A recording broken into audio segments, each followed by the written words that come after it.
perspective on the journey to social confidence.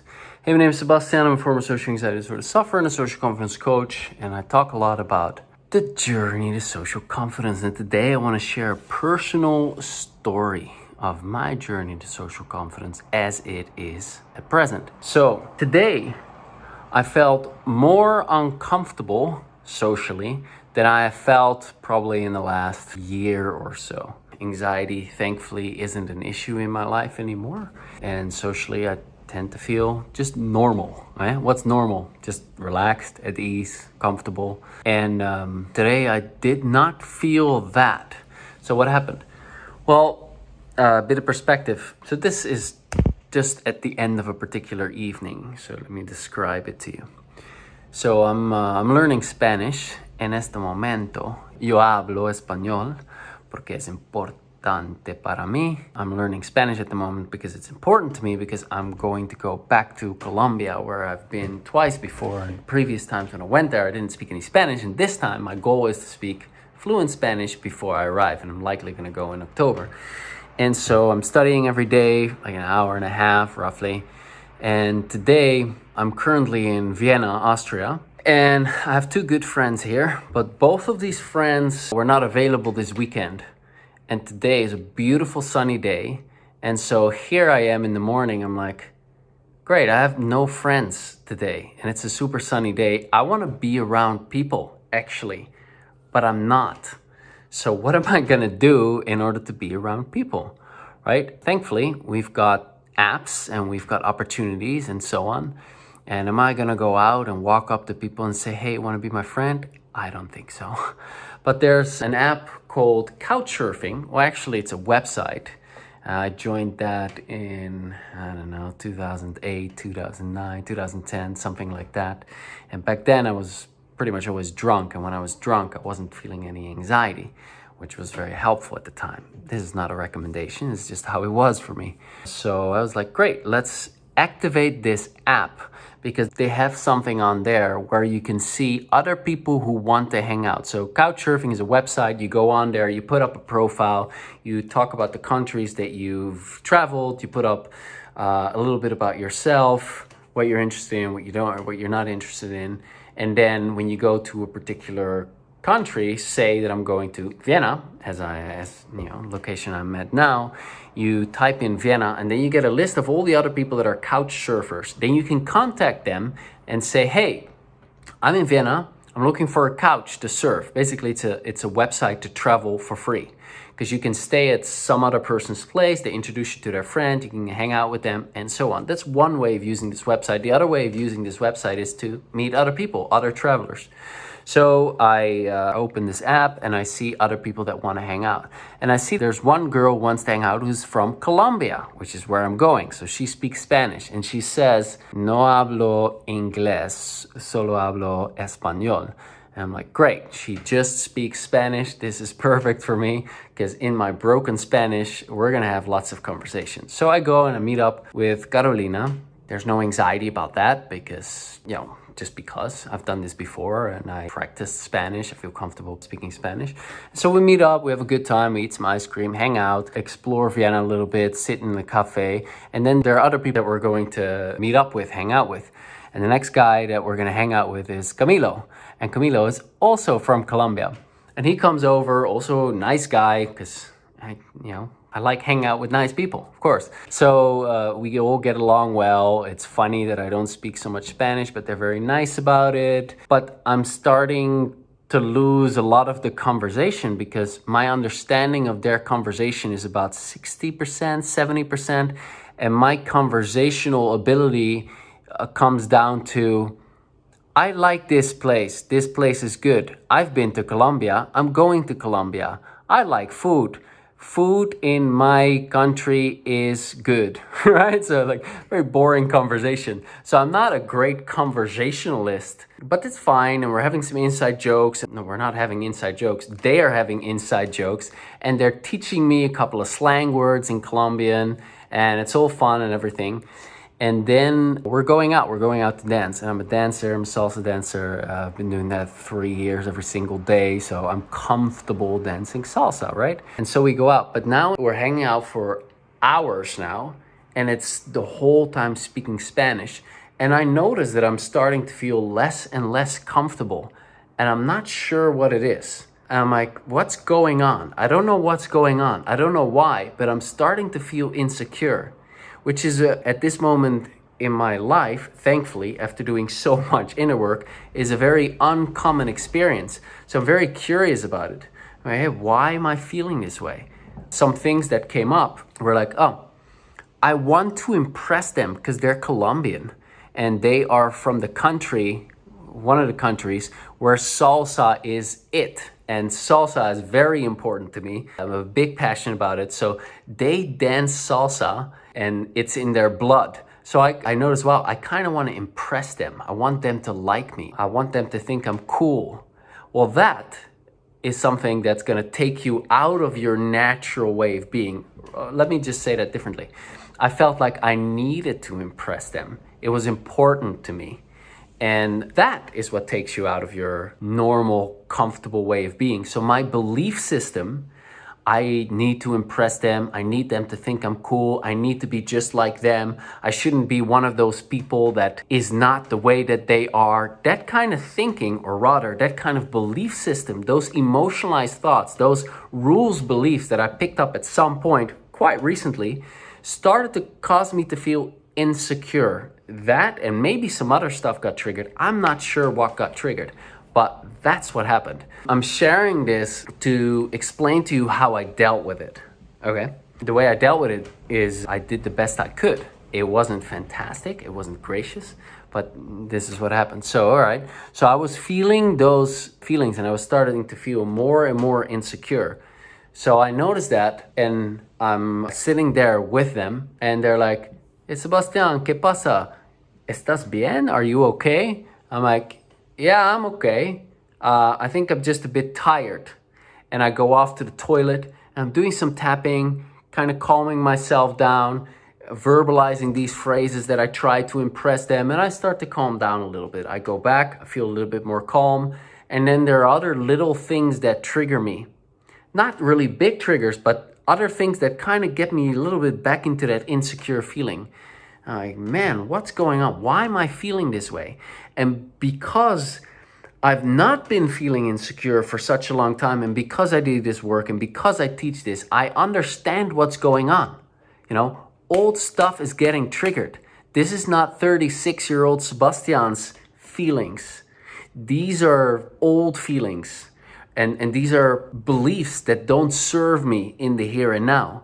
So I know that when you apply the tapping and you focus on these beliefs, or I allow these uncomfortable old feelings to be there, and I tap and allow them to process, it's gonna release, it's gonna let go, and everything's gonna be fine.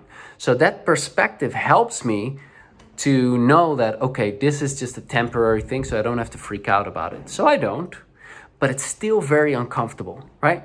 And so I'm there, we go to this other place, and this other place, they're having Spanish conversations, and by now I'm trying to follow, but we're now 3 or 4 hours in, and I'm just sitting there, and I'm like, man, I don't want to be here anymore.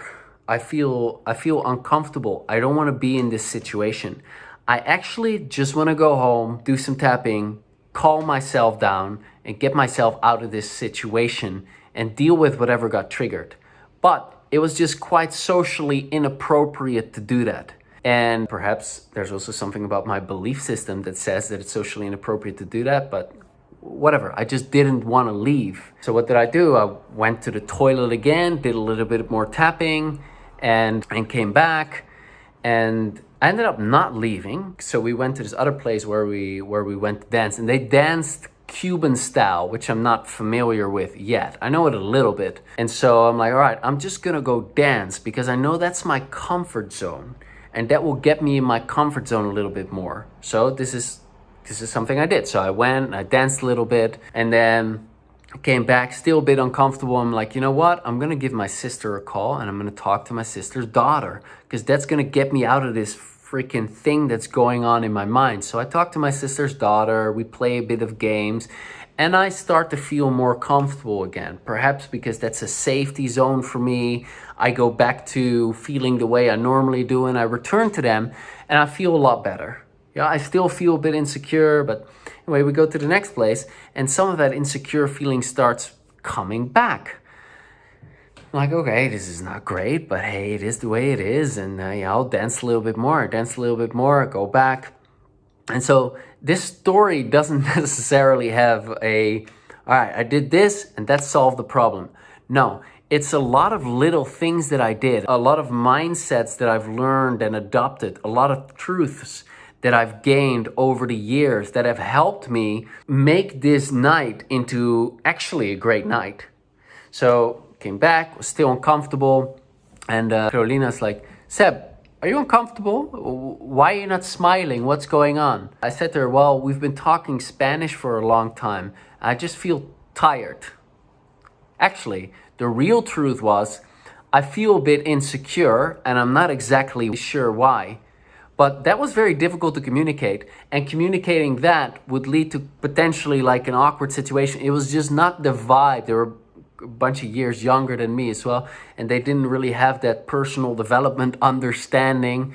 So I'm like, that's socially not very smart to do. So I'll just say this, which is kind of true as well, and we'll just work with it. And so I did, and I just sat there, and I was a bit uncomfortable, and I just let myself feel uncomfortable and continue to sit there. And then new guy comes in from Argentina, and thankfully this guy actually spoke English, and now I could speak English to this guy. And as I was speaking English, I was starting to feel a lot more comfortable, and soon I was pretty much back to feeling normal, which was very interesting to me. I'm like, wow, this whole speaking Spanish thing would not allow me to show my real personality. And it made me think that, wow, there's quite a bit of my comfort comes from me knowing that I'm a good guy, I'm an interesting person, I can keep a conversation, I can make jokes and so on.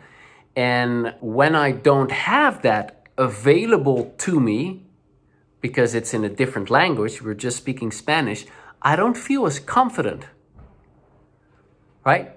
And that's also the thing that happens when you're feeling anxious, because when you're feeling anxious, you don't have access to all of those abilities to have a normal conversation. That anxiety that you feel is taking all of that away, because your brain is like, there's a threat, there's danger, run, hide, freeze. And so that's what was happening to me when I was just speaking Spanish.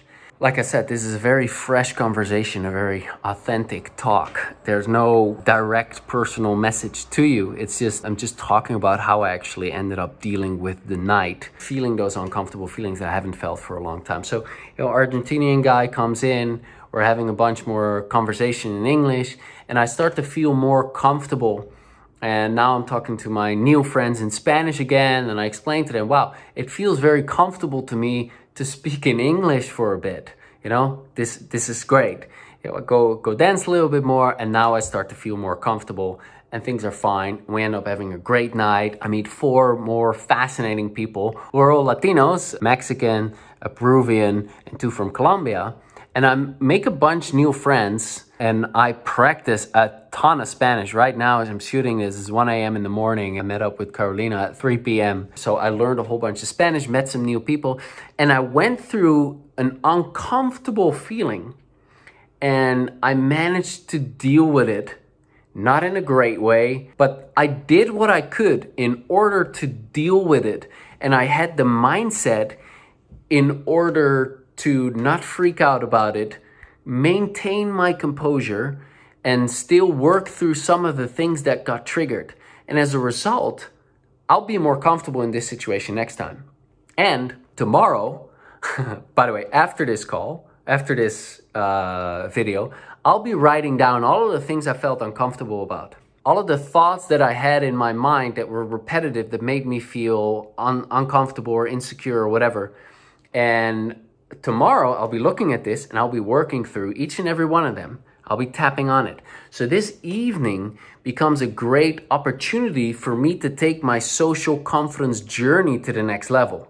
So I live in Bali, and in the beginning, living in Bali, I had lots of uncomfortable situations. I started dancing, I felt uncomfortable there. dancers that are better than me at dancing, and it helped me discover, oh, okay, I judge my value based on how good I am at a particular skill. I need to work on that. I don't want to look like a clown. I need to work on that. And I worked through all of these little issues to get myself to feel comfortable in that situation. And now Bali, where I normally live, is completely comfortable. All situations in Bali are comfortable. And now I go to Vienna and I find myself in a new situation. I want to learn Spanish. I'm meeting Spanish-speaking people, and now I'm the person who cannot have normal conversations because I'm just very limited because of how little words I know, and I don't know, I really know the culture, and so I have a different status.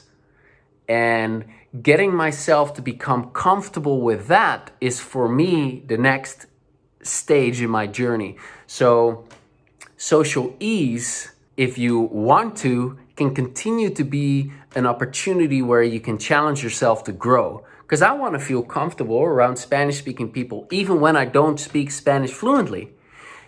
I started dancing salsa, and I was uncomfortable going to the first social dance, asking a girl to dance. I look like a dumbass dancing. All the other guys around me look better. The girl actually doesn't really want to dance with me. I get the pity dance. That got me to feel all sorts of feelings and emotions, got me to have all sorts of uncomfortable thoughts.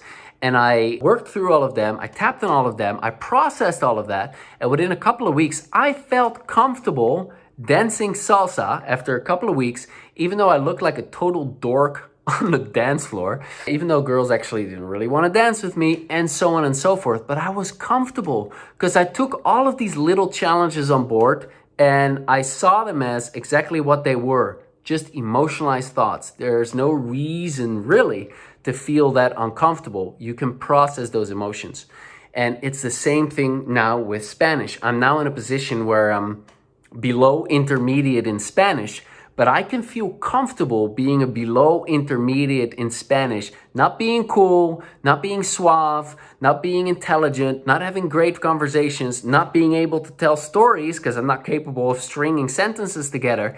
And yet I can feel comfortable in this situation. I'm not there yet, but I'm going to get there. And so this is the next phase of my journey to social ease. And now I'm coming to the conclusion of this story. I was hoping there was one. It's stages that you go through. Okay, so this is for me the next stage. What is the next stage for you?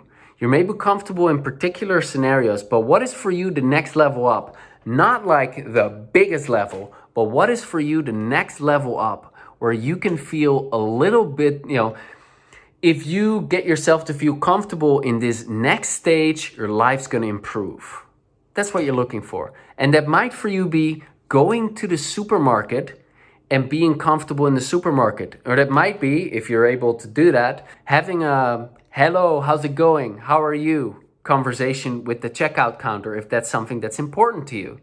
Or maybe that is being around your close friends and not freaking out. Or maybe that is a meeting at work on Friday where you normally freak out. That might be an area where you want to get yourself comfortable. That is the next phase, the next step for you in your social confidence journey. And that's possible when you apply the tapping in the right way, and how to do that you learn all about on my website, socialanxietysolutions.com. Hope this is helpful. From the trenches. Yeah, hope this is helpful. Sebastiaan, socialanxietysolutions.com. Go check it out. Bye for now. Ciao.